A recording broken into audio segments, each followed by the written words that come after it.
Hey everyone, welcome to episode number 2 of the Corsa build. It's Friday, this afternoon we are on the roll cage. I've got a few jobs to finish off before Dan gets here. I need to finish plating a few parts of the floor, finish welding this plate in here, clean it up, grind it back, prime it in. Hopefully there's going to be enough time to finish that stuff today. But anyway, thanks for watching episode 1. I hope you enjoyed it. Now we're on to episode number 2. Make a cup of tea, sit back and enjoy.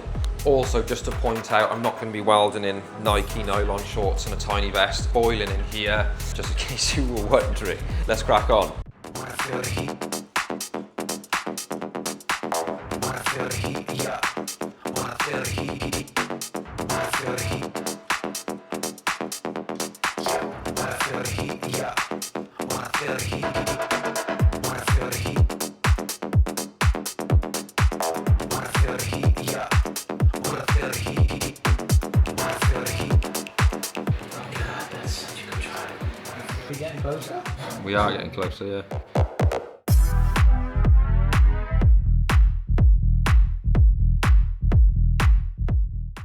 Yo guys, so we are now 17 hours in on the roll cage. So much of the time isn't in, you don't just jump in a car and weld it up. All the time is in the prep, fettling edges and getting all the angles and all that sort of stuff correct. But as you can see, we need to finish off this door bar cross here now. Then it's got to have the harness bars in the back here, and then it's the front triangle. So there's the 2 bars that come through the front of the car here, and the other one comes up here off the main door bar, this one here, and welds to the top of the suspension strut top. Same with the other side. So still plenty to get on with, but the way we're doing it is tacking the entire cage in so everything is correct. And once everything is tacked in, then it literally just be hitting it on the TIG welder and taking that time to get those nice welds and get it finished perfectly. 17 hours. Dan's a machine. I feel like I'm doing most of the work, to be honest. A lot of time and patience to get it absolutely spot on. It's looking mega. We're going to push on. For you, it's going to be instantaneous, so stay tuned.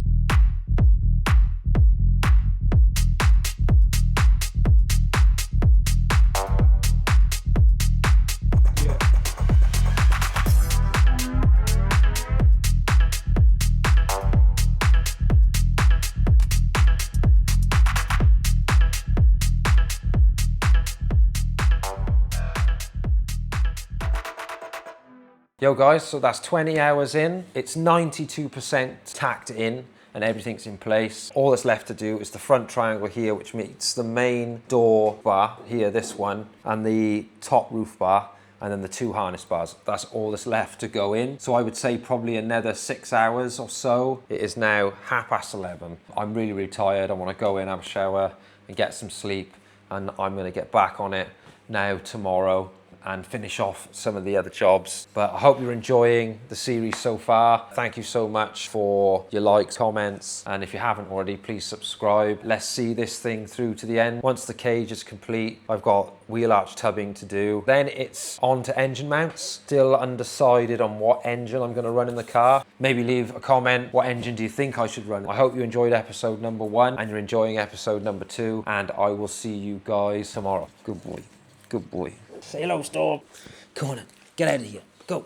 Go. Hey everyone, so it's Sunday. There's so many small little jobs that need doing. One of those jobs, which I'm going to do now this afternoon, is when we put all the chassis legs and all that sort of stuff back in, which a good mate of mine helped me to do, Jason, who's one of the country's best Mitsubishi Evo restoring guys. He's a phenomenal fabricator. He actually did the chassis leg prep and stuff for me and put them in so everything was true and where it needed to be, and then I did all the final plate work, the big thick plate work and all that sort of stuff. Jace, if you're watching, thank you for that, by the way. But one of the things I need to do, I did it because it was so long ago, cavity painting the inside of the chassis legs. I'm going to do that now. Nice, quick and easy job to do. Blow them all out, make sure everything's clean, and then cavity paint the inside of the front chassis legs. Also, there's 2 chassis legs that run along the bottom of the car, so I'm going to coat inside of those. I don't need to worry about the rear chassis chassis legs, because when I put the boot floor in, the lid of the chassis leg was obviously exposed, if you like, and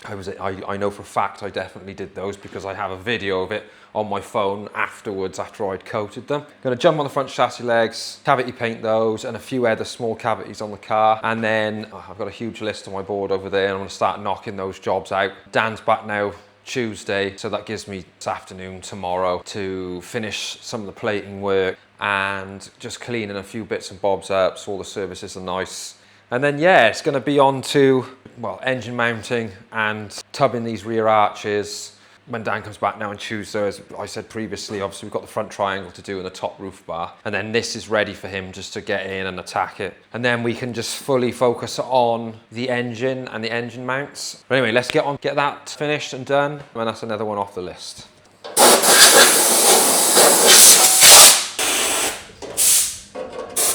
And here's the stuff I'm going to be using. It's by Buzzweld, and it's their cavity paint. It's recommended to me by Jason as well, so yeah, I'll trust that if he uses it. That's what I'll use. And then we've got the Buzzweld cavity wax as well.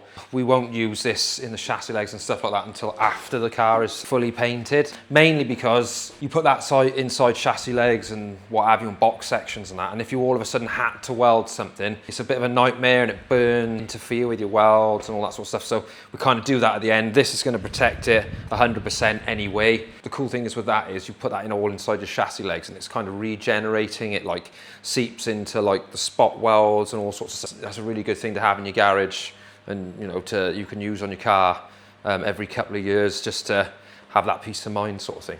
But anyway, I'm going to get this painted. Chassis legs done, so the tunnel's done, the chassis legs on the underside of the floor, up inside the bottom end of the chassis legs, and where it mounts to the car this way. Cavity. Call me the dentist. But yeah, so that's done. Yo guys, so that's another day done. Today's been quite an overwhelming day. I've done loads of patch welding, spot welding, a bit of plug welding, and then I finished the patches and stuff that I needed to do now in the middle section of the car. So this part of the car, pretty much how I want it. There's a little bit of tidying up to do on the other side of the floor where I've put plates in and done a few bits and bobs. It's one of those days for me today where I'm like really excited this morning to get on it, but then as the day's gone on, it's just like a battle after a battle, and trying to weld thin sheet metal is just such a pain in the ass. My language, where you know you've got to go tack, move 2 inches, tack, and you just keep building dimes up like that, and it's just such a slow process. But it's done, so I'm happy with that. The next job I've got to get into is I've got to get these bloody sills off. This one is actually fine. There's a small hole in it somewhere by here. But this one was really bad, and all inside the inner sill is really bad. So I need to replace, I don't want to do half a job, I'm just going to replace the full sill on both sides. That way I can get inside and make sure everything's clean and wire wheeled in there, and then prime that up. That would be great, but that's again going to be another like really slow, arduous job that I just don't want to do. Trying to keep the fire going. Cage is looking awesome. You've seen that already. Dan's back this week for us to finish off the front triangle, as you know, and then it's on with the show then to get that fully welded in. It's coming along. It's just one of those things where you so focused on a patch this big for like 6 hours, and it just melts your brain, doesn't it? Onto the sills, let's get that done.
Yo guys, so another 2 really long days on the car. Yesterday, I didn't get much filming yesterday when Dan was here, but the cage is now fully tacked in, ready for main TIG welding. He's up tomorrow, which is Friday. Dan will come in now and close each seam off.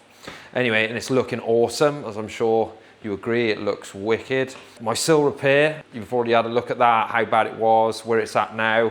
All the inner skin is completely dressed. That was actually fine, but there was just a lot of like heavy surface rust on it. So I had to cut the inner skin and peel it back as well and sort all of that inner skin out.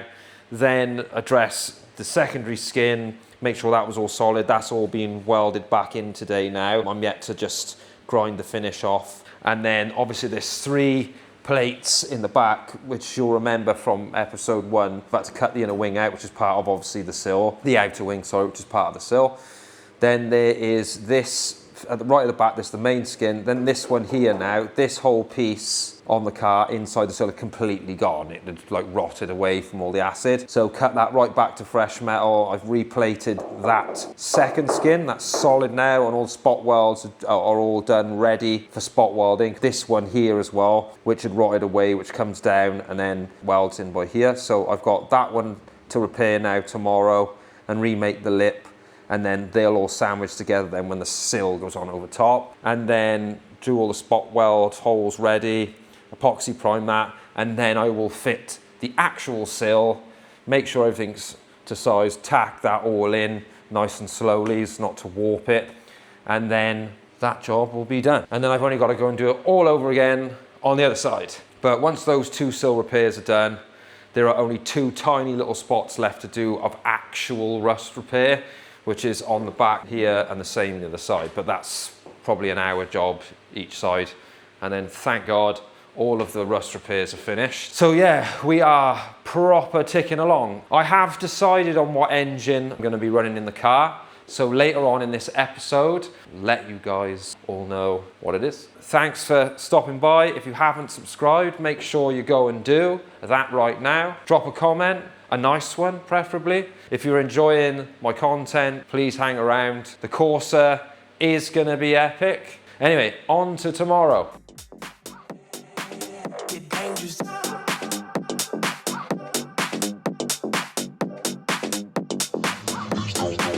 Get dangerous. Shameless. Lazy.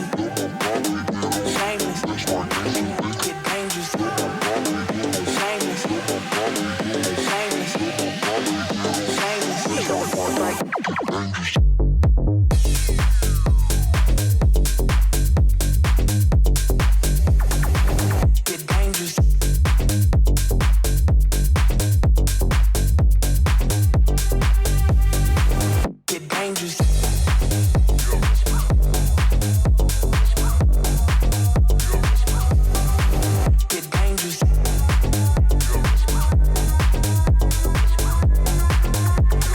Yes guys, so that is the end of episode number 2. Thank you so much for watching. I am going to reveal shortly what engine I'm running in the car, so stick around to the end to find out what that is. Cage is done, sills are done.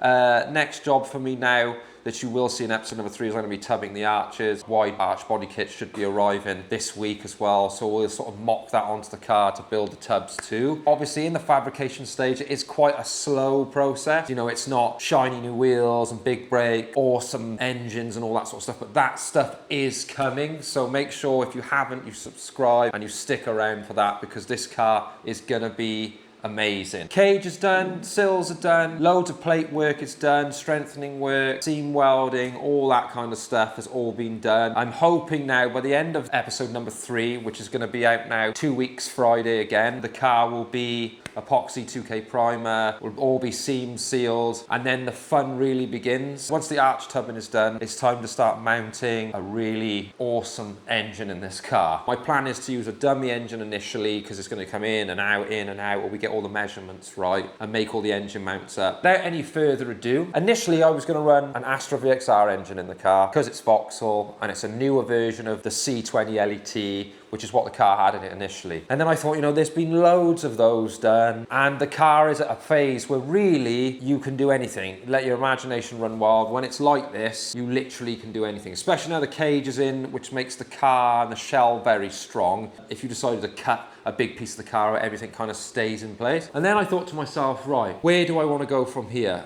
And then I had a mad idea about running, are you ready? Mazda RX-7 engine in the car and making it a rotary and making it rear wheel drive. Now, on paper, it doesn't sound too complicated, does it? The RX-7 runs a front subframe and a rear subframe. I could take a big square out of the boot floor, and now the shell is really strong because of the roll cage. I could just space frame it, mount the rear subframe in for an RX-7 and on all the suspension mounts. But the actual difficult part is actually the engine, believe it or not. An RX-7 is 12 millimeters shorter wheelbase than the Corsa B, can you believe that? But it's 34 millimeters wider, which is fine because the Corsa is going to be considerably wider than what it would be standard. The biggest issue is we spent so long putting the front chassis legs back in. Front subframe, the lower part for a rotary engine, it all sits on a cradle. So, and it's got 4 main cradle pickup points, 4 or 6 actually. I can't remember now, and they bolt straight into what would be the RX-7's chassis legs. The biggest issue is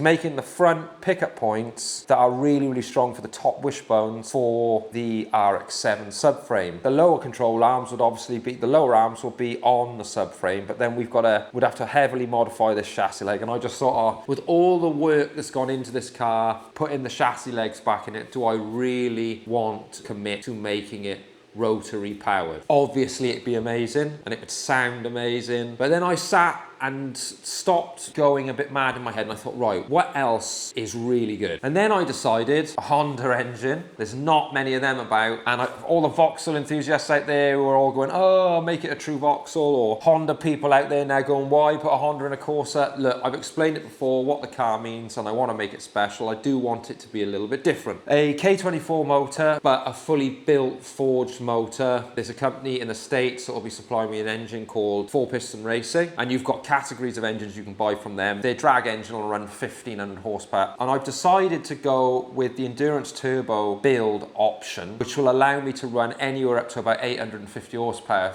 through the Corsa comfortably, depending on turbo choice and all that sort of stuff, and keeping it true front wheel drive. And because we can just make the mounts up, I can keep all of the aesthetics of the Corsa, lower control arms, all that sort of stuff, and just make the mounts to mount the K24 in. So let me know in the comments what you think of my engine choice. I did build one of the country's coolest Honda Civic Type R's. It was fully naturally aspirated, running on toe-to-throttle bodies through Smokos. Some of you might remember that car. And that thing, I could just spank it all day long and it just never missed a beat. That's the one thing with Honda, as you do know, the motors are super good. This car is going to run big power, it's going to be leery, it's going to have rolling anti-lag, flat shift, probably like something like a Heltec ECU, Heltec dash, all that cool. It's going to be awesome.